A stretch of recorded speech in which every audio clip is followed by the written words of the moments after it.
பிரதேச செயலாளர் பிரிவின் பாரதிபுரம் கிராமத்தில் உள்ள பாடசாலை வீதியை புனரமைத்து தருமாறு வலியுறுத்தி இன்று வெள்ளிக்கிழமை 9ஆம் தேதி காலை கவனஈர்ப்பு போராட்டம் முன்னெடுக்கப்பட்டது. இதனை பிரதேச மக்கள் ஒன்றிணைந்து ஏற்பாடு செய்திருந்தனர். சுமார் 600 மீட்டர் தூரம் கொண்ட பாரதிபுரம் பாடசாலை வீதியானது பிரயாணம் மேற்கொள்ள முடியாமல் பள்ளமும் குழியுமாக காணப்படுகிறது. இதன் காரணமாக இவ்வீதியை பயன்படுத்தி பிரயாணம் மேற்கொள்ளும் பாடசாலை மாணவர்களும் பொதுமக்களும் அசௌகரியங்களை எதிர்நோக்குவதாக தெரிவிக்கின்றனர். முன்னைய அரசாங்கம் எமது கோரிக்கைகளை நிராகரித்துள்ளது. தற்போது நல்ல அரசாங்கம் என்று அமைந்துள்ளமையினால் அரசியல்வாதிகள் நடவடிக்கை மேற்கொண்டு பாடசாலை வீதியை புனரமைத்து தருமாறு மூதூர் பாரதிபுரம் கிராம மக்கள் கோரிக்கை விடுகின்றனர்.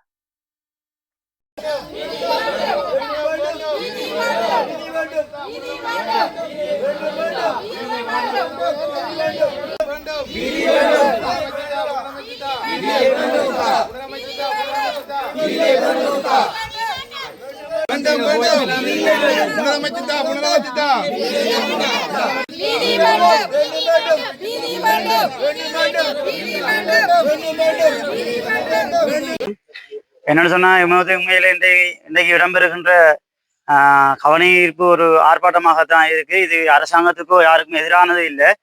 என்னென்னு சொன்னா எங்களுடைய உண்மையாக சொல்லப்போனா இவ்வளவு காலமாக பாரதிபுரம் கிராமத்துக்குரிய வீதிகள் உண்மையிலேயே புறக்கணிக்கப்பட்டிருக்கின்றது. நான் பல முறை பலரிடம் இது சம்பந்தமாக கழித்திருக்கின்றேன். இங்கே மட்டும் இல்லை, நிறைய இடத்துல கழிச்சிருக்கின்றேன். நமது பிரதி அமைச்சரை நான் சந்திச்சு கழிச்சிருக்கேன். ஆனால் அவர் செய்ததாக எமக்கு உறுதிமொழி அளித்திருந்தார். திருவோணமலை மூதூர் பிரதேசத்துக்கு உட்பட்ட பாரதிபுரம் கிராமமானது ஒரு பழம்பெரும் கிராமம். இந்த கிராமத்திலே இதுவரை காலமும் பிரதான வீதிகள் மற்றும் பாடசாலை வீதிகள் மற்றும் உள்வீதிகள் என்பன புனரமைக்கப்படாது மிகவும் பள்ளமும் படுகொலியுமாக மக்கள் பிரயாணம் செய்ய முடியாத நிலையில் இருக்கின்றது.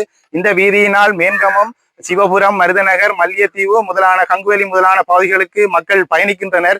இதுவரை காலமும் எந்த முன்பு இருந்த அரசாங்கம் இந்த வீதியை புனரமைப்பதற்கு அநீதி இழைத்துள்ளது. தற்போது இந்த வெள்ளம் காரணமாக இந்த வீதி மக்கள் பயணிக்க முடியாத அசௌகரிய நிலையை ஏற்படுத்துகின்றார்கள். மாணவர்கள் இந்த வீதியால் செல்ல முடியாது. எனவே நாங்கள் இந்த மக்கள் இந்த வீதியை உடனடியாக இந்த அரசாங்கம் எங்களுக்கு புனரமைத்து தர வேண்டும். இதன் தருவதன் மூலமாக இங்கு பாடசாலை மாணவர்கள், விவசாயிகள் என பலரும் இங்கு நன்மை அடைய இருக்கின்றார்கள். வைத்தியசாலைக்கு செல்ல இயலாது. விவசாய மக்களுக்கும் இந்த பாதையானது மிக முக்கியமானது. மேன்காம் செல்லும் நபர் கங்குவலி, மல்லிகைத்தீவு நிறைய கிராமங்களுக்கு இந்த வீதியாகத்தான் செல்ல இருக்கிறார்கள். எனவே இந்த வீதியை எங்களுக்கு வேற எதுவும் தேவையில்லை. இந்த வீதியை முதலாவதாக எங்களுக்கு புனரமைத்து தருமாறு மிக அரசாங்கத்துக்கு நாங்கள் மிக தாழ்வுடன் கேட்டுக்கொள்கிறோம்.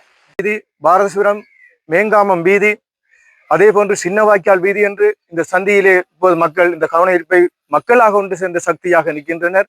எனவே இப்போது நேர்மையான முறையான கட்டுப்பாடான ஒரு நல்ல ஆட்சி நடந்து கொண்டிருக்கிறதை நாங்கள் வரவேற்கின்றோம். இந்த அரசாங்கம் ஏனைய கிராமத்தை போன்றும் எமது பாரதிபுரம் கிராமத்தை வீதியை புனரமைத்து தர வேண்டும் என்று இந்த மக்கள் சார்பாக நான் எமது ஜனாதிபதி மேன்பிதங்கி ஜனாதிபதியுடன் நான் முன்வைக்கின்றேன். இதனை எமது திருவண்ணாமலை மாவட்ட அரசின் அமைச்சரும் வெளிநாட்டு வெளிவிவகார பிரதி அமைச்சருமான திருவண்ணாமலை மாவட்ட ஒருங்கிணைப்பு குழுவின் தலைவருமான அருண் கேமச்சந்திரா அவர்களுடைய கவனத்துக்கு நான் அதை கொண்டு வருகின்றேன்.